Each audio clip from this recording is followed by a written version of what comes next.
back rack. Essentially what it is as you can see, it's a wooden rack with these moving nodules. And what you do is, in order to manage yourself, you just lie on this. Head goes at the top end. The top roller still needs to roll, so your neck will lie on this bit. And then the bottom of your spine lies just here. The great thing about back rack is it is simple to use, and I'll come on to the method of use later on. It's effective. It's a really effective way for you to manage your own back.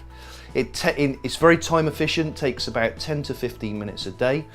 And one of the key things about the values of my practice is we're very results driven. So at the end of the day, we want you to get a solution to your pain that's going to be effective, that's going to last, that's going to allow you to manage your pain into the long term.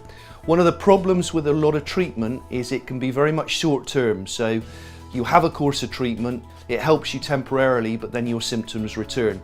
And really, back rack is a fantastic method of making sure that you can manage your own symptoms into the long term and that you don't need to return for more treatment.